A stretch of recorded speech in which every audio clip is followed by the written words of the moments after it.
Saravá o senhor Ogum Beira-Mar, ô Cunhê, meu pai. Senhor Ogum Beira-Mar, o que trouxe do mar. Senhor Ogum Beira-Mar, o que trouxe do mar. Quando ele vem beirando a areia, vem trazendo no braço o rosário sagrado da mamãe sereia. Quando ele vem beirando a areia, vem trazendo no braço o rosário sagrado da mamãe sereia.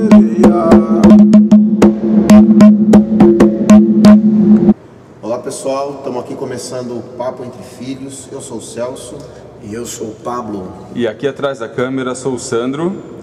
Nós estamos fazendo o nosso piloto aqui. Nós estamos na tenda Ogum Beira-Mar e Pai João de Minas. Nós somos filhos da casa e estamos começando essa ideia, colocar em prática essa ideia, né, de compartilhar informações, de falar das dificuldades que as pessoas têm, principalmente quando estão começando na religião, quando querem conhecer, né, Pablo? É isso aí, Salsão. Acho que é sempre válido isso, né? Um bate-papo em torno da religião e entre filhos, né? O Nilson cedeu um espaço que ele fala, que sempre fala, não é dele, é nosso, né? Somos filhos da casa, do pai Nilson. E ele cedeu esse espaço pra gente ter essa comunicação entre a gente, né, Salsão? Eu acho que isso é muito válido, né? Com certeza. E divulgar, né? Divulgar nossa querida religião de Umbanda, desmistificar algumas informações que às vezes as pessoas têm, né? Que às vezes estão meio distorcidas. E compartilhar mesmo, compartilhar ideias, e ajudar quem quer conhecer a religião, quem está começando principalmente. É isso aí. Então vamos lá falando como começou a Umbanda, né? E o que está por trás, né? Às vezes as pessoas perguntam, muito às vezes em curso, né? Ministrando aula lá em cima, a pessoa pergunta, né? Por que de tanta religião, né? Por que a necessidade de tanta religião? E como surgem as religiões, né? É interessante que toda religião, não só Umbanda, né? Mas ela nasce de um certo preconceito, um certo exercício de poder que sufoca, né? Assim foi com o cristianismo, pelo judaísmo, né? Tornou-se algo muito dogmático. As pessoas vão se apoderando da religião, né? E esquecem do papel principal que ela tem. Exatamente, quer levar uma palavra de fé, carinho, esclarecimento, trazer conforto, trazer paz interior, e ela surge disso. E a Umbanda não foi diferente, né? Sabemos que a Umbanda foi fundada pelo saudoso pai Zélio Fernandinho de Moraes, através do amado caboclo das 7 encruzilhadas, que foi o porta-voz dessa religião, que já havia sido pensada na espiritualidade, né? Ela já estava, a estrutura, né, já estava toda colocada lá, porque não é uma coisa que foi jogada assim, falou, toma aí, se vira, né? Exatamente, tudo tem ela foi muito bem pensada por espíritos de alto grau de luz. E o interessante, Celso, que ela também surge como outras grandes religiões surgiram, né? A gente sabe que não havia espaço para uma incorporação, uma religião de incorporação genuinamente brasileira, mas que incorporasse guias espirituais, espíritos que pudessem dar uma palavra de fé, carinho e esclarecimento, né? Havia tanto um fechamento para essas práticas dos pares encarnados, que são os médiuns, quanto dos espíritos, né? A gente tinha... A Umbanda começou assim naquela reunião que teve kardecista, não é isso? Exatamente, tinha aquela mesa esse preconceito, né, que você cita por parte dos pares encarnados, né? As próprias pessoas colocavam essa barreira achando que só aqueles que tinham em vida sido grandes expoentes culturais, enfim, é que tinham a capacidade, ou que teriam a capacidade de trazer uma orientação. E quando a gente sabe que, na verdade, o conforto que a pessoa precisa geralmente não está ligado a conhecimentos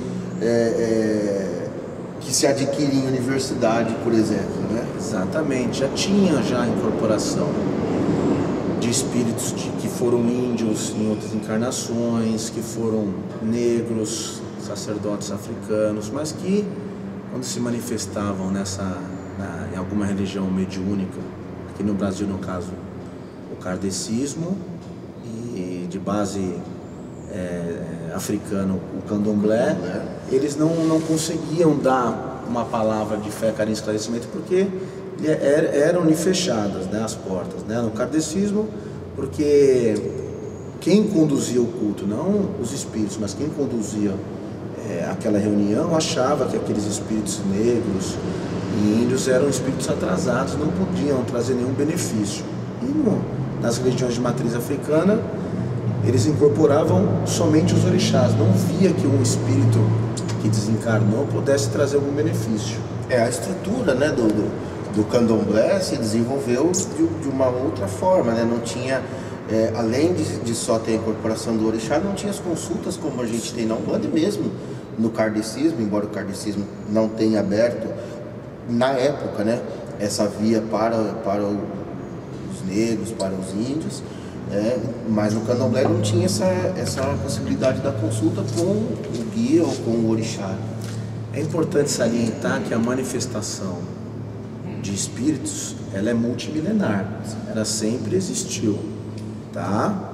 Então existia a manifestação de qualquer espírito, de qualquer cultura, gênero, para se voltar por era um culto, praticamente um culto familiar de casa. A pessoa tinha um dom mediúnico, trazia uma ligação com esse par espiritual, que ele incorporava lá e trazia conselhos e ajudava da forma que eles sabiam. Isso sempre existiu. Agora, uma religião, uma codificação para que isso pudesse ser feito, isso veio com a Umbanda. A gente está falando que a manifestação de espíritos de índios e negros não existia, apareceu com a Umbanda. Não, já existia. Mas da forma codificada, como foi feito pelo Caboclo das Sete Cruzilhadas, abrindo graus, porque a gente passa a entender que um preto velho é um grau de evolução. Ele é uma patente espiritual, né, simbolizada ali. Isso aconteceu a partir da manifestação do Caboclo das Sete Cruzilhadas, que fundou a Umbanda justamente porque tanto da contraparte espiritual quanto da material, as pessoas que tinham esse dom e traziam esse comprometimento com esses espíritos não podiam dar vazão na sua mediunidade, porque nas duas religiões mediúnicas, né, que havia corporação, não lhe eram dado espaço ou para o espírito ou para um médium. Não é isso a situação? Exatamente. O médium que trazia que trazia consigo, né, o espírito que fosse dessa linhagem, ele não tinha onde praticar, onde usar a sua mediunidade em benefício próprio de outros que se achegassem a ele, porque dentro das religiões que existiam na época, em que havia o uso da mediunidade, principalmente da mediunidade de incorporação, não havia essa abertura. É isso. E era culto familiar, porque era um culto em casa, né? Falava, meu tio, minha tia, ele é médium, ele recebe um guia lá, e eles levavam um instrumento que chamava macumba, né? Que era tocada. O reco-reco. E vamos lá na macumba, porque nós vamos... tem as pessoas que tocavam, e ali se manifestava aquele espírito, e ajudava a todos, dando uma palavra de fé, carinho e esclarecimento. Não era uma religião, porque religião tem uma codificação, né? Ela tem toda uma estrutura, toda uma forma de funcionamento, toda uma ritualística que até então não estava pronta, né? Não estava colocada, pelo menos. E ficou pronta com o Caboclo das Sete Cruzilhadas, e o Pai Zélio que fundou, porque na manifestação ele já ele já codificou o horário para culto, não é isso? O dia que ia ser os cultos. A vestimenta a ser utilizada, a forma como as pessoas deveriam ser atendidas, né? Aquela coisa muito importante de atender a todos, de acolher a todos, tanto irmãos encarnados quanto desencarnados, e uma coisa que eu acho muito importante também, de não ter nenhum tipo de cobrança monetária daqueles que fossem procurar o auxílio. Sim, é isso. Nas primeiras manifestações do caboclo, a gente fala que é uma estrutura da Umbanda, é uma viga mestra, é isso. Os 2 maiores mandamentos da Umbanda, né? São esses, né? Que a Umbanda é a prática da manifestação do Espírito, a prática da caridade pura e gratuita. Com os mais evoluídos aprenderemos, aos menos evoluídos ensinaremos, e a nenhum renegaremos. É isso. Ali começa-se os 2 maiores mandamentos da Umbanda, não é isso, Celso? Exatamente. Lindos mandamentos que, ao meu ver, acredito que do Celso também ele pode falar isso, ele é colocado, como eu coloco ele como um dos mandamentos bem próximo ao do Mestre Jesus, que é amar a Deus acima de todas as coisas, amar o próximo como a ti mesmo. Quando você diz assim, com os mais evoluídos aprenderemos, aos menos evoluídos ensinaremos e a nenhum renegaremos, é uma coisa maravilhosa, isso é um mandamento espetacular. É o amor ao próximo na sua essência, né? Porque Sim.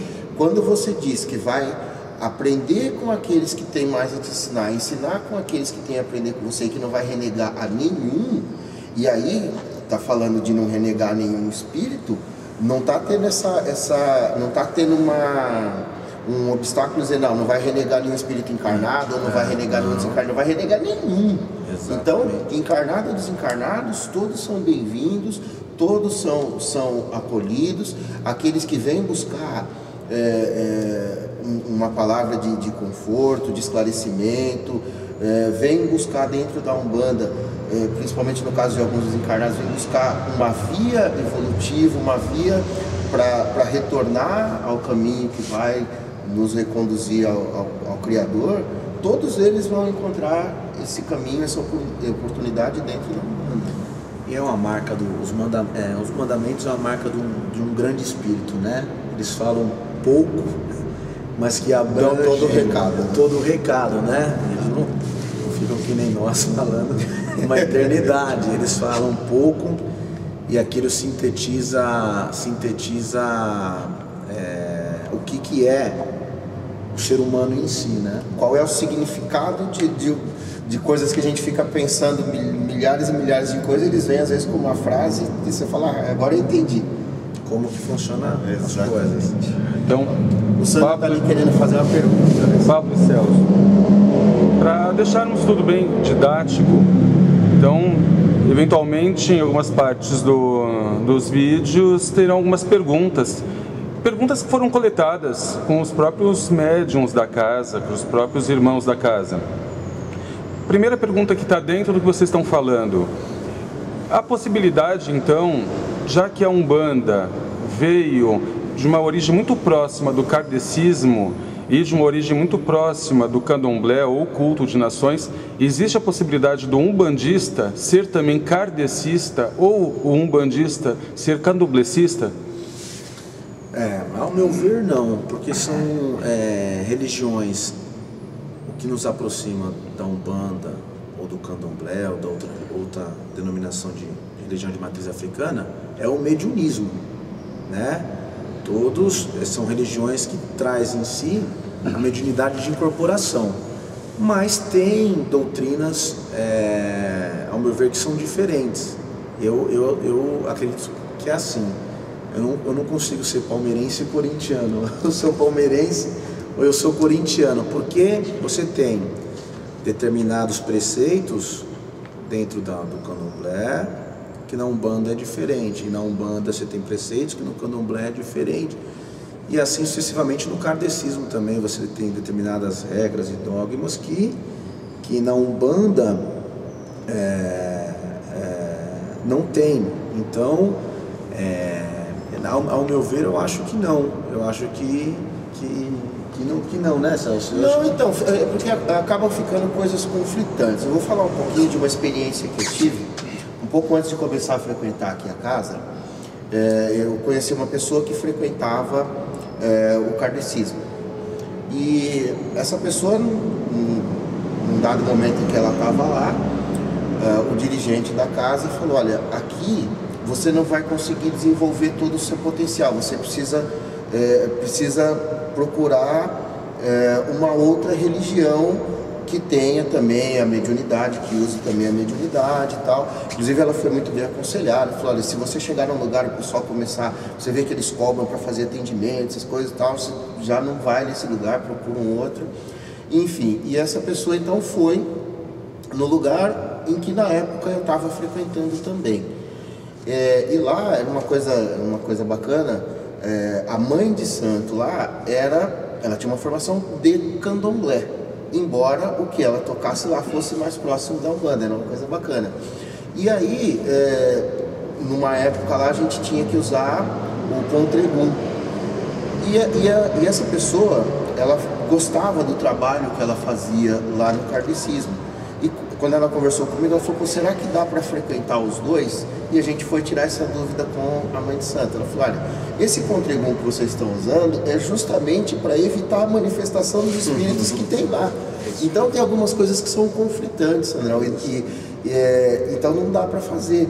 Dos preceitos, como o Pablo falou, por exemplo, agora falando da Umbanda e do Candomblé, a Umbanda, ela é um pouco mais, ela aceita um pouco mais algumas mudanças, porque a Umbanda, além de trazer essa abertura toda que a gente está falando, ela também traz uma renovação no sentido de ver o que está acontecendo hoje com as pessoas. Quer dizer, muitas vezes não dá para você ficar 30 dias dentro de uma camarinha, porque você tem a sua vida, você tem o seu trabalho, então você tem preceitos que são mais curtos. Não que isso seja errado. Não que seja errado, é um outro meio de se fazer. Então vocês veem que a Umbanda é uma religião muito mais aberta e muito mais...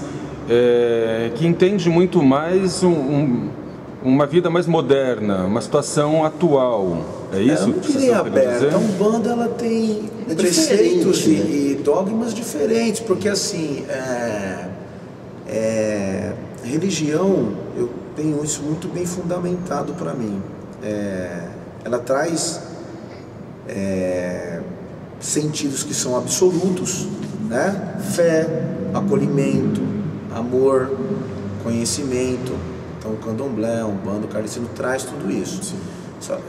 As igrejas também, católica, pentecostal, tudo é religião.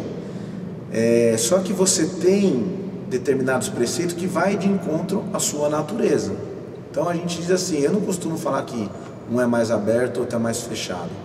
Um serve para aqueles que são mais tradicionalistas e gostam daquilo, e outro serve para aqueles que têm uma vida mais dinâmica, precisam um pouco mais de abertura.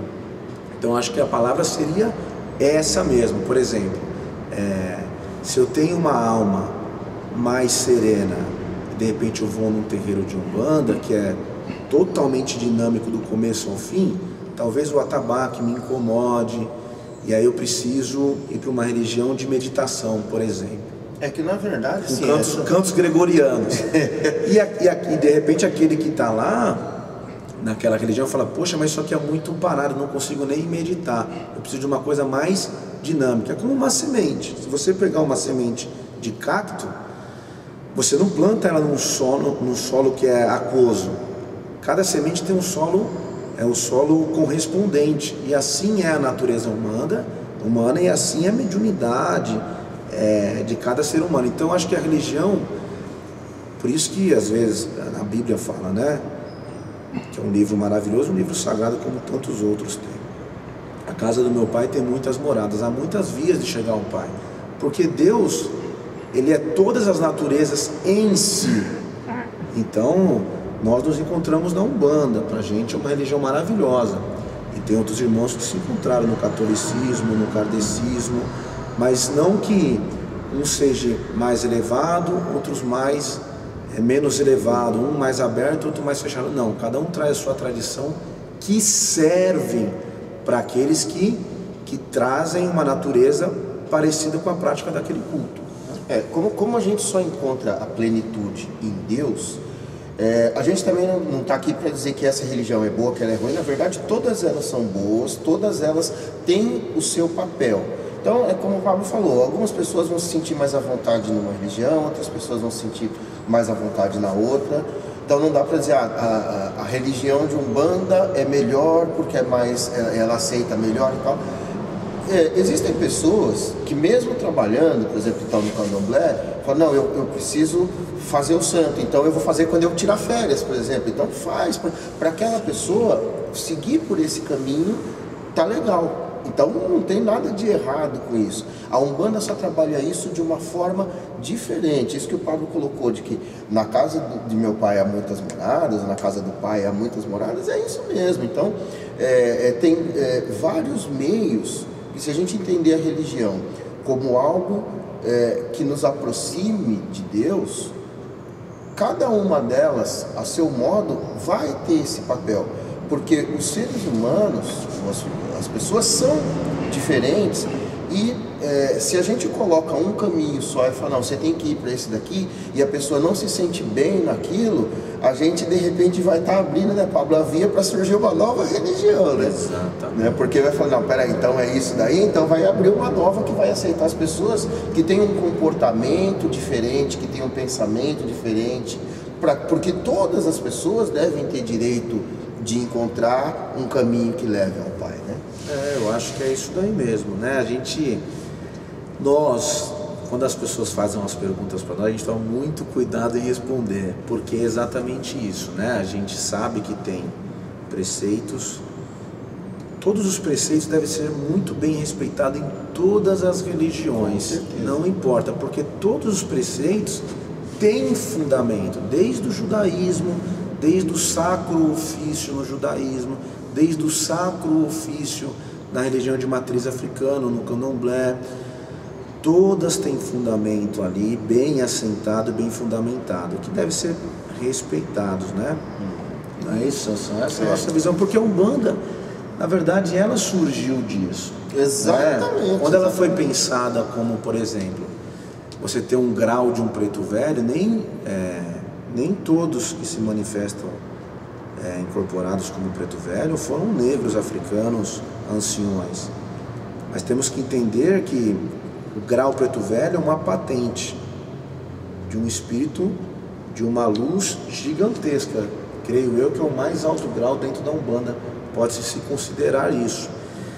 E a Umbanda, ela é feita de arquétipo. Então, quando ela foi pensada, por que o nome negro velho?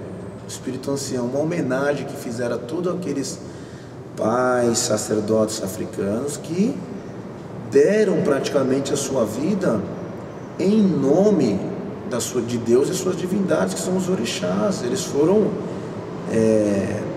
foram escravizados pelos brancos europeus, eles foram castigados, eles sofreram o cativo, e ele nunca renegou a fé em Deus e a fé nos seus orixás, perdoando muito daqueles algozes que o faziam sofrer, né? Então eu costumo falar que se Jesus no Calvário disse, Pai, perdoa esses irmãos, porque eles não sabem o que eles estão fazendo, muito daqueles pretos velhos, daqueles negros anciões, ali quase num fio de vida no cativeiro, também disseram, Olorum, perdoa esses filhos brancos de olhos azuis, porque eles não sabem o que estão fazendo.